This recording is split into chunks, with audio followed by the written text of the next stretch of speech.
बहुत समय पहले की बात है। माधोपुर नाम का एक बहुत ही पुराना गांव हुआ करता था। उस गांव में सुशील नाम का एक गरीब मजदूर आदमी अपनी पत्नी मल्लिका और एक 8 साल के बेटे कैलाश के साथ रहा करता था। सुशील बहुत ही ईमानदार और सीधा साधा आदमी था। आप तो जानते ही हो जी, बरसात का मौसम शुरू हो गई है। पिछली बार बरसात के दिन कितने मुश्किल से कटे थे। घर की छत जगह जगह से टूटी हुई है। अगर तुमने इस बार भी कोई इंतजाम नहीं किया तो पहले जैसा हाल हो जाएगा। बारिश का सारा पानी घर में आएगा। तुम सही कहती हो मल्लिका, पिछली बार की बरसात ने हमें बहुत परेशान किया था। इस बार कैसे भी करके छत की मरम्मत जरूर करवानी होगी। मल्लिका, मैं मालिक के पास जा रहा हूँ, वह मेरी मदद जरूर करेंगे। अगर मालिक ने पैसे दे दिए तो मैं कल ही छत की मरम्मत करवा दूंगा। इतना कहकर सुशील अपने मालिक के घर चला जाता है। अरे भाइयों, जल्दी करो जल्दी करो, कुछ ही दिनों में बारिश होने वाली है। तब तक तुम लोगों को ये सारा माल गोदाम के अंदर भी रखवाना है, नहीं तो सारा माल पानी में भीग जाएगा। वैसे भी आजकल हमारी फैक्ट्री घाटे में चल रही है, मैं और रिस्क नहीं ले सकता। जल्दी करो, बहुत काम बचा है। अरे सुशील, बोलो क्या बात है? आज तुम काम पर इतने लेट से आए हो? आज तुम्हें काम नहीं करना है क्या? नहीं देख रहे हो कितना काम बाकी है? मालिक, आप तो जानते ही हो, इस समय घर में एक भी पैसा नहीं है। बरसात शुरू हो गई है, घर की छत जगह जगह से टूट रही है और मैंने छत की मरम्मत नहीं करवाई तो बारिश का सारा पानी घर में आएगा। पिछली बरसात में मैंने अपने घर का सामान अपने पड़ोसी के घर में रख दिया था, लेकिन उसने इस बार सामान रखने से भी मना कर दिया। अगर इस बार छत की मरम्मत नहीं करवाई तो बारिश के कारण घर का सारा सामान खराब हो जाएगा। मालिक, मुझे थोड़े बहुत पैसे दे दीजिए, अगले महीने की तनख्वाह से काट लेना। सुशील, तुम्हें अच्छी तरह से पता है ना, मैंने कभी तुम्हें किसी चीज के लिए मना नहीं किया। मैंने हर समय तुम्हारी मदद की है और तुम यह भी जानते हो कि हमारी फैक्ट्री दिन बर दिन घाटे में जा रही है। इस फैक्ट्री की वजह से मुझे बहुत नुकसान हो गया है, इसलिए मुझे यह फैक्ट्री बंद करनी होगी। तुम भी अपने लिए कहीं और काम की तलाश कर लो। सेठ जी, लेकिन ऐसे में मुझे कहाँ काम मिलेगा? मैं तो आपसे बस थोड़े से पैसे उधार लेने आया था, लेकिन आपने तो मुझसे मेरा रोजगार ही छीन लिया। सुशील, मैं तुम्हारी परेशानी समझता हूँ भाई, लेकिन मैं भी मजबूर हूँ। जब धंधा ही चौपट हो गया तो मैं भी तुम्हें पैसे कहाँ से दूंगा? सुशील, मुझे भी तुम्हारी तरह अपने परिवार की चिंता है। मुझे भी कोई दूसरा काम देखना होगा घर के गुजारे के लिए। बेचारा सुशील दुखी होकर अपने घर लौट जाता है। मल्लिका, मालिक ने पैसे देने से मना कर दिया। इस बरसात में उनका भी हाल हमारे ही तरह है। मालिक ने फैक्ट्री बंद कर दी है, इसलिए मुझे भी काम से निकाल दिया गया है। अब मुझे कोई और काम तलाश करना होगा। यह तो बहुत बुरी खबर है जी। ऐसी बरसात में कहाँ काम मिलेगा? पहले तो छत की चिंता थी, लेकिन अब तो काम भी नहीं रहा। जब काम ही नहीं है तो छत की मरम्मत कैसे होगी? मल्लिका, तुम परेशान मत हो, मैं कल ही जाकर कोई काम ढूंढ लूंगा। अगर ईश्वर ने चाहा तो हम छत की मरम्मत जरूर करवा लेंगे। अगले दिन पूरे माधोपुर गांव में जोरों की गर्जन के साथ भारी वर्षा होने लगती है। सुशील के घर की छत टूटी होने के कारण सुशील के घर की छत से पानी टपकने लगता है। यह देखकर मल्लिका और सुशील काफी परेशान हो जाते हैं। भाग्यवान, मुझे बहुत चिंता हो रही है, कहीं बारिश के कारण हमारी छत टूट ना जाए। अगर इसी तरह रोज बारिश होती रही तो हम इस घर में कैसे रह पाएंगे? मुझे जल्दी कुछ न कुछ करना ही होगा। हाँ जी, आप बिल्कुल सही कह रहे हो। ये देखो, हमारी छत से कितना पानी टपक रहा है। ऐसे तो हमारे घर का सारा सामान खराब हो जाएगा। ठीक है भाग्यवान, मैं काम की तलाश में जा रहा हूँ। लेकिन जी, लेकिन बाहर जोरों से बारिश हो रही है। ऐसे में आप कहाँ जाओगे? मैं क्या करूँ भाग्यवान, और कुछ कर भी नहीं सकता। मुझे जाना ही होगा, नहीं तो हमारा सारा सामान खराब हो जाएगा। ठीक है जी, आप जैसा कहो, लेकिन आप ध्यान से जाइएगा। बाहर बहुत जोरों की बिजली भी कड़क रही है।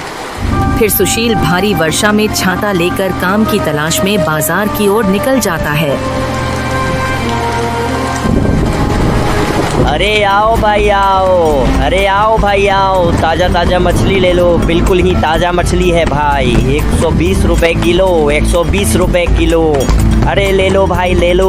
अरे आओ भाई आओ, इससे अच्छा मछली पूरे बाजार में नहीं मिलेगा भाई।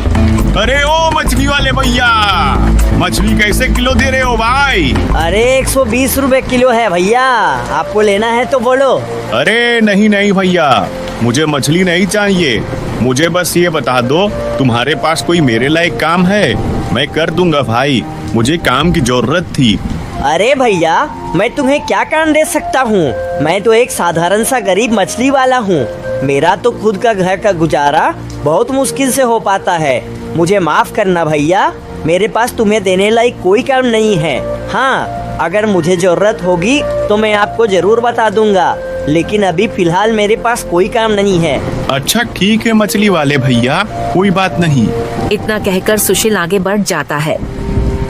सुशील पूरा दिन काम की तलाश करता है, लेकिन उसे कहीं भी काम नहीं मिलता है। फिर सुशील चाय वाले की दुकान पर जाकर बैठ जाता है। अरे भाइयों, आप लोगों ने सुना? आज अखबार में आया है कि इस बार बहुत जोरों की बारिश होगी, लगभग 1 महीने तक लगातार, और बाढ़ आने का खतरा भी है। अरे भाई, ये कैसी बात कर रहे हो? ईश्वर ना करे ऐसा हो। अगर 1 महीने तक लगातार बारिश होगी तो किसान और गरीब लोग कैसे जिएंगे? बारिश की वजह से सारी फसलें मर जाएंगी और गरीब लोग का कारोबार भी बंद हो जाएगा। अरे सुशील भाई, अखबार में लिखा है, मैं तो बस वही बता रहा हूँ। अरे सुशील भाई, तुम चिंता क्यों करते हो? अखबार वाले तो कुछ भी उल्टा सीधा छाप देते हैं, जिससे अखबार ज्यादा बिके। मैं तो तुम्हें लीक कर देता हूँ, ऐसा कुछ नहीं होने वाला है, और होगा वही जो ईश्वर चाहते हैं। पिछली बार अखबार में छपा था कि इस बार बिल्कुल भी बारिश नहीं होगी, लेकिन हुआ उसका उल्टा। पिछली बार कितनी बारिश हुई थी।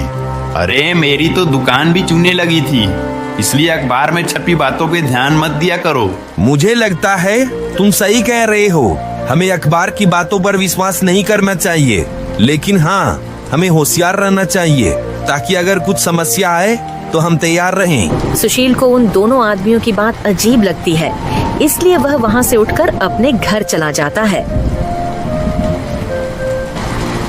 मल्लिका, मैंने हर जगह काम तलाश किया, लेकिन कहीं भी मुझे काम नहीं मिला। अब तुम ही बताओ, मैं क्या करूं? क्या आप ये क्या कह रहे हो जी? अब तो घर का राशन भी खत्म हो गया है, और सुबह से कैलाश की तबीयत भी बहुत खराब हो रही है। उसका सारा शरीर गर्म हो रहा है, मुझे लगता है उसे बुखार है।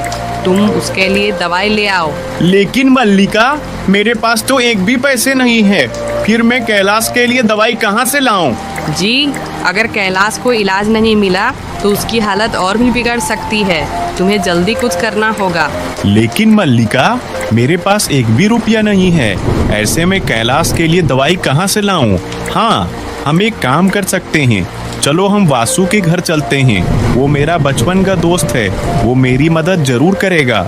फिर दोनों तुरंत ही भारी वर्षा के बीच में ही छाता लेकर वासु के घर जाते हैं। वासु, अरे ओ भाई वासु, दरवाजा खोलो भाई, घर पर हो कि नहीं? अरे इतनी रात में कौन है भाई? रुको, आता हूँ। अरे भाई सुशील, तुम लोग यहाँ इतनी रात को इस भारी वर्षा के बीच यहाँ क्या कर रहे हो? कोई समस्या हो तो बताओ। वासु भाई, मेरा बेटा कैलाश बहुत बीमार है, अगर उसे जल्दी से कोई इलाज नहीं मिला तो उसकी हालत बहुत ही ज्यादा बिगड़ जाएगी। तुम मुझे थोड़े से पैसे उधार दे दो, मैं तुम्हारा एहसान जिंदगी भर नहीं भूलूंगा भाई। सुशील, मैं तुम्हारी पीड़ा समझ सकता हूँ भाई, लेकिन देखो मेरे हालात भी कोई अच्छे नहीं हैं। अरे घर के बहुत खर्चे हैं, बच्चों के भी खर्चे हैं, और कमाई उतनी है नहीं जितने खर्चे हैं। इसलिए देखो भाई, मैं तुम्हारी मदद नहीं कर सकता हूँ, हो सके तो मुझे माफ़ कर देना। सुशील, अगर मेरे पास पैसे होते तो मैं तुम्हारी मदद जरूर करता। मुझे इस बात का बहुत दुख है कि मैं तुम्हारी इस परेशानी में मदद नहीं कर पा रहा हूँ, लेकिन भाई क्या करूँ, मैं भी मजबूर हूँ। वासु भाई, यह केवल पैसों की बात नहीं है भाई, यह मेरे बेटे के जीवन का सवाल है। तुम वाकई में मेरी इस गंभीर स्थिति में मदद नहीं कर सकते? क्या मेरे बेटे की जिंदगी तुम्हारी दया और सहायता के लायक नहीं? अरे भाई सुशील, तुम ऐसी बात क्यों कर रहे हो भाई? मेरी बातों को समझने की कोशिश करो। मैं सचमुच तुम्हारी मदद करना चाहता हूँ, लेकिन मेरे खुद के हालात इस समय सही नहीं है भाई। मुझे पूरी उम्मीद है कि कोई ना कोई तुम्हारी मदद जरूर करेगा। इतना कहकर वासु अपने घर के अंदर चला जाता है। दोनों पति पत्नी यह सुनकर और भी ज्यादा दुखी हो जाते हैं। कौन था जिस दरवाजे पर जो इतनी जोर जोर से किवाड़ पीट रहा था? अरे राधा, वो मेरा भिखारी दोस्त सुशील था। उसका बेटा कैलाश बहुत ही ज्यादा बीमार है। उसके इलाज के लिए उधार पैसे मांगने आया था। मैंने साफ मना कर दिया उधार पैसे देने के लिए। लेकिन सुशील तो आपका बहुत ही अच्छा दोस्त है ना जी। उसने तुम्हारी मुश्किल वक्त में बहुत बार मदद की है, फिर तुमने उन्हें पैसे देने से क्यों मना कर दिया? अरे भाई, मैं कोई दानवीर नहीं हूँ जो किसी की भी मदद करता फिरूं। और रही बात दोस्ती की, दोस्ती केवल मैं तब तक रखता हूँ जब तक मुझे सामने वाले से फायदा होता है। चलो मानो मैंने उसे पैसे उधार दे दिए, लेकिन वो मेरा पैसा लौटाएगा कैसे? अब तो उसकी नौकरी भी चली गई है। मुझे लगता है आपको ऐसा नहीं करना चाहिए था। ईश्वर ना करे उसके बेटे को कुछ हो जाए। अरे तो मैं क्या करूं?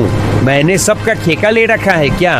अगर हो गया तो हो जाने दो, वो जाने और उसकी पत्नी जाने। अरे मेरे अलावा और भी बहुत लोग हैं, कोई ना कोई उसकी मदद जरूर ही कर देगा। ईश्वर का डर कीजिए जी, मुसीबत आते देर नहीं लगती है। कहीं ऐसा ना हो तुम्हारा यह घमंड तुम्हें ले डूबे। अरे यह सब फालतू की बातें हैं, तुम इन बातों पर ध्यान मत दिया करो। वैसे भी ये कोई घमंड वाली बात नहीं है। अरे भाई, मेरा पैसा है, मैं किसी को दूं या नहीं दूं, मेरी मर्जी। उधर सुशील परेशान बेबस था। उसने सभी जानने वालों से पैसे उधार मांगे, लेकिन किसी ने भी उसे पैसे नहीं दिए। लोगों ने अलग अलग बहाने बनाकर उसकी मदद करने से मना कर दिया। कुछ ने कहा वह खुद भी परेशान है, कुछ ने कहा उनके पास पैसे नहीं है। उसकी स्थिति ऐसी हो गई कि वह सोचने लगा, क्या वास्तव में उसके लिए कोई नहीं है जो उसकी मदद कर सके? तभी कैलाश अपनी माँ से कहता है, माँ, मुझे बहुत ठंड लग रही है माँ।